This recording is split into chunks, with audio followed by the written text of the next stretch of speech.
all India bloc parties have signed the notices. Besides this, MPs from Aam Aadmi Party, which is not part of India bloc alliance, have also signed this notice. Chief Election Commissioner of India, that is Mr. Gyanesh Kumar, should be dismissed. These notices were submitted in both the houses of the parliament. जब भी कुछ बोलना चाहता है एक चाटा मार देता है, बोलो बढ़ जाओ तो बढ़ जाता है। क्या करेगा देश ऐसा ही हो गया। देश का पूरा तो सब कुछ डेमोक्रेसी चला गया। देश का आदमी लोग खाना पीना नहीं मिलता है। अगर वो संख्या जिनके दस्तखत के मानक हैं उतनी संख्या पूरी होती है तो जाहिर सी बात है मुख्य चुनाव आयुक्त महोदय जिस तरह से राजनीतिक टूल बनकर के सरकार को फायदा पहुंचाने की कोशिशें कर रहे हैं, विपक्ष के पास और विकल्प क्या बचता है? The process for removing CEC is similar to that of removal of a Supreme Court judge. An incumbent can be removed only on the grounds of proven misbehavior or incapacity. This has been the history of the Congress party. The history of the Congress party is a history of relentless attack on constitutional institutions if it is not politically convenient and favorable to their political agenda. It is very unfortunate. Stepping up attack against Election Commission of India, opposition parties have submitted notices in both houses asking that the Chief Election Commissioner of India, that is Mr. Gyanesh Kumar, should be dismissed. These notices were submitted in both the houses of the parliament. TMC had initiated this move as so far as we speak. So far, the notices have been signed by 130 Lok Sabha Member of Parliament and 63 MPs from Rajya Sabha. We spoke to many MPs cutting across many party lines. Let's listen in as to what they told Indian Express. हम लोग तो पहले से बोल रहे थे ये सरकार के पास आदमी लोग को कुछ नहीं मिलेंगे। इससे तो बड़ा बात करते हैं, कुछ नहीं करते हैं। आदमी का बेनिफिट नहीं होता है तो आदमी का नहीं बेनिफिट हो रहा है। जो ऐसा ही चलेगा देश का 150 करोड़ आदमी ना खाने के लिए कुछ नहीं मिलेगा, पीने के लिए कुछ नहीं मिलेगा, इंडस्ट्री में कुछ नहीं मिलेगा, फैक्ट्री में कुछ नहीं मिलेगा। ये जिस तरीका से ये उन्होंने बोला था आत्मनिर्भरशील भारत, अभी आत्मनिर्भरशील अमेरिका हो गया, समझा ना? पहले बोला आत्मनिर्भरशील भारत, अभी तो आत्मनिर्भरशील अमेरिका हो गया। तो अमेरिका जो बोलेंगे वही करेंगे। ये तो उड़ना नहीं सकता है प्रधानमंत्री जी उनका सामने। जब भी कुछ बोलना चाहता है एक चाटा मार देता है, बोलो बढ़ जाओ तो बढ़ जाता है। क्या करेगा देश ऐसा ही हो गया। देश का पूरा तो सब कुछ डेमोक्रेसी चला गया। देश का आदमी लोग खाना पीना नहीं मिलता है। बहुत भाव है, ऐसा ही बहुत भाव बढ़ गया। देखा ना गेहूँ का दाम कैसे बढ़ गया, चावल का दाम कैसे बढ़ गया, गैस का दाम अभी तो इतना बड़ा कोई तो गैस किनने नहीं सकेगा। और मिडिल क्लास आदमी को लिए तो और बहुत बुरा हो गया। तो ये जितना दिन प्रधानमंत्री रहेंगे देश का हाल, नरेंद्र मोदी रहेंगे जितना दिन देश का हाल और खराब हो जाएंगे। Sir, chief election commissioner Bengal गए हुए हैं, उन्होंने वहाँ पे एक प्रेस कॉन्फ्रेंस भी की थी रिगार्डिंग लॉ एंड ऑर्डर, तो उसके बारे में आप क्या कहेंगे एज ए टीएमसी? अरे उन्होंने क्या बोलेगा, उन्होंने सब सुन के आ गया अमित शाह का पास आके बोलेगा आप बोलिए साहब, अमित शाह जी साहब आप बोलिए क्या करना है, हम तो आपको लिए ही हैं और किसी को लिए नहीं है, आप ही मेरा सब कुछ है। आपका अंदर हम 150 करोड़ आदमी को देखते हैं, तो अमित शाह जो टर्म लिख देंगे वही बोलेंगे। उन्होंने क्या बोलेंगे? सर, टीएमसी वांट्स 1 phase और 2 phase और हाउ मेनी फेजेस इलेक्शन? अरे जो भाई करो ना, वो तो पार्टी कैसे बोलेंगे कितना फेज चाहिए। देखिए, आप पिछले 2-3 साल में विगत दिनों में जो चुनाव आयोग जैसी इंडिपेंडेंट संस्था थी उसमें का जो क्षरण हुआ है, चुनाव आयोग भारतीय जनता पार्टी के एक प्रकोष्ठ के रूप में कार्य कर रहा है। इनफैक्ट चुनाव आयुक्त और चुनाव आयोग कठपुतली बन चुके हैं सरकार की। जैसे वो नचाते हैं, जैसे वो उनको बिठाते हैं, जैसा कहते हैं वो कठपुतली वैसे ही काम करती है।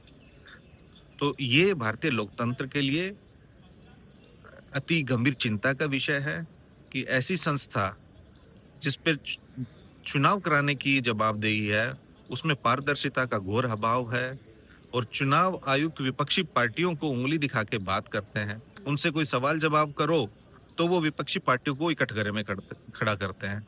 ना वो विपक्षी पार्टियों का कोई सुझाव मानते हैं, ना कोई सलाह मानते हैं। हमने बिहार में प्रत्यक्ष प्रमाण के साथ इतने उदाहरण दिए।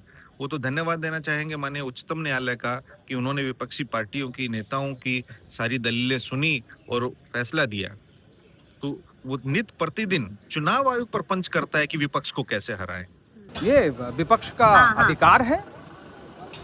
अगर वो संख्या जिनके दस्तखत के मानक हैं उतनी संख्या पूरी होती है तो जाहिर सी बात है मुख्य चुनाव आयुक्त महोदय जिस तरह से राजनीतिक पूल बन करके सरकार को फायदा पहुंचाने की कोशिशें कर रहे हैं, विपक्ष के पास और विकल्प क्या बचता है?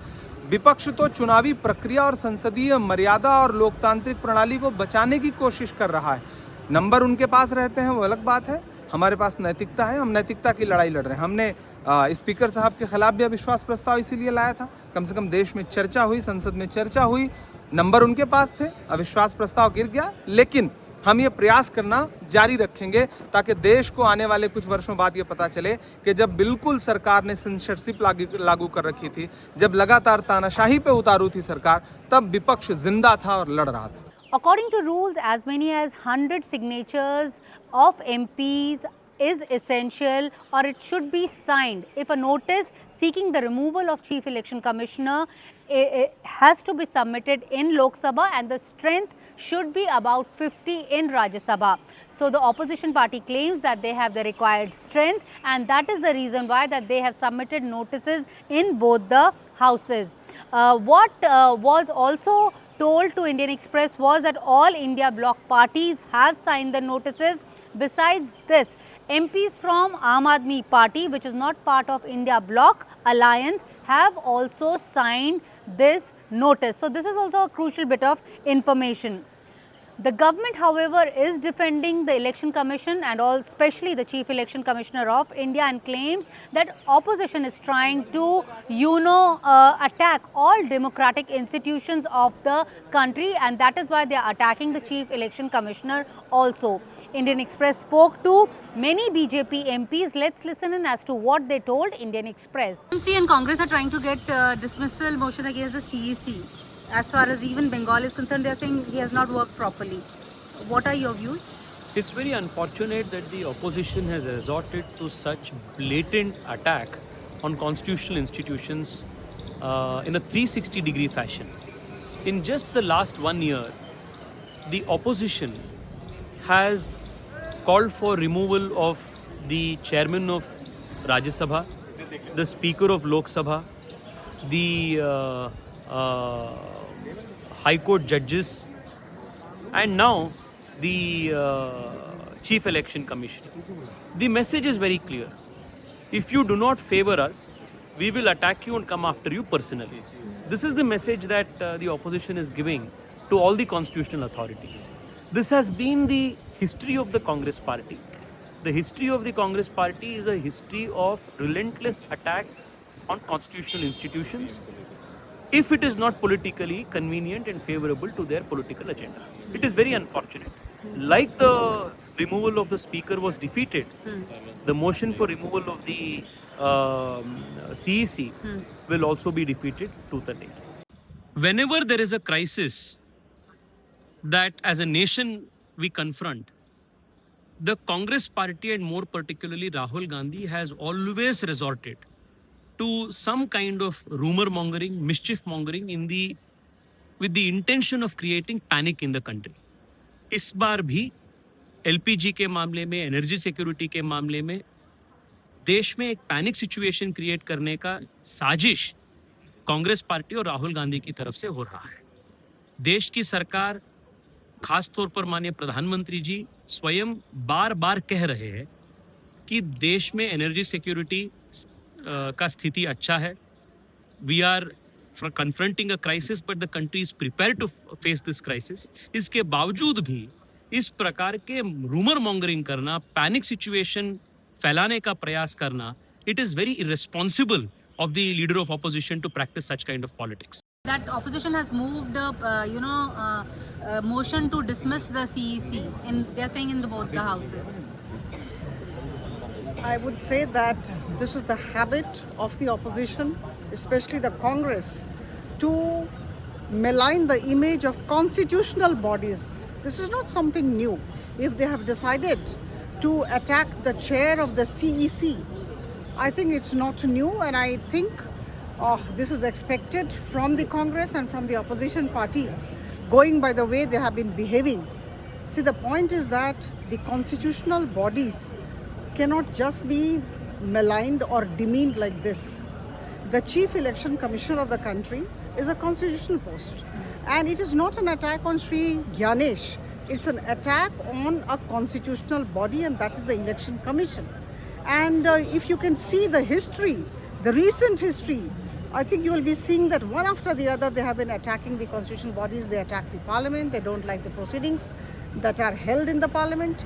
Then again they attack the speaker's chair. That means they are also not very comfortable with Article 93, under which the speaker is chosen. So it's not a question of attacking Sri Om Birlaji, it was a question of attacking the speaker's chair.